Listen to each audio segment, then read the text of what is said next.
Torpedo bats. Sounds dramatic, right? Like something out of a spy movie or a comic book. But no, they are very real, and they have Major League Baseball fans talking, yelling, and maybe even arguing over their favorite snacks.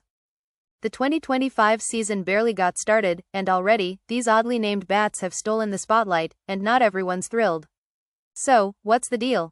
Let's rewind to opening day. It all began when the New York Yankees stepped onto the field against the Milwaukee Brewers.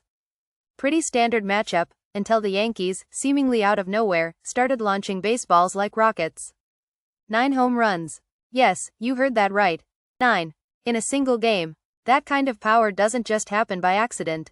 Naturally, all eyes turned to the bats. And there they were. The Torpedo bats. Now, don't go thinking they're some futuristic, tech-loaded, AI-driven tools. They are legal. That's right, Major League Baseball Commissioner Rob Manfred has come out in full support of them. The bats comply with the rules, he said during an interview with the New York Times. In other words, they may look new, but technically, they're not breaking any laws of the game. But if that's true, why are pitchers so upset? Let's put it this way, if you were a pitcher facing one of these bats, you might feel a little, well, outgunned. Especially if it seems like the game is slowly tilting against you. Baseball Hall of Famer Fergie Jenkins certainly thinks so. Speaking on the Ricky Cobb show, he sounded frustrated. Everything has been done for the hitter, he said.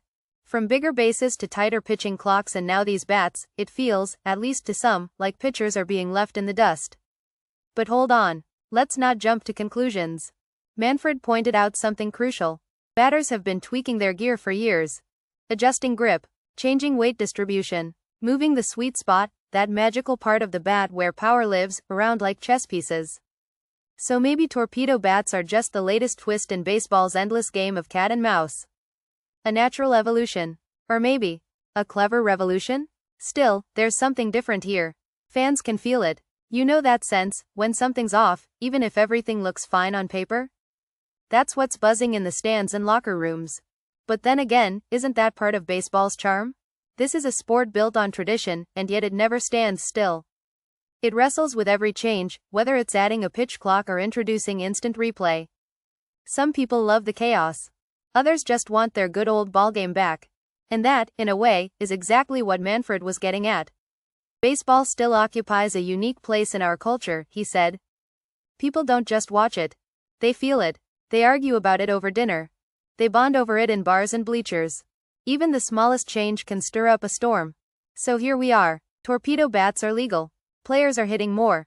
Pitchers are fuming. And fans? Well, they are doing what they do best, watching, wondering, and waiting to see what happens next. Because let's be honest, baseball is never just about baseball. It is about stories. About characters. About drama and tradition. About change and resistance. And maybe, just maybe, about a weird-looking bat that showed up one spring and changed everything. Or did it? You tell me.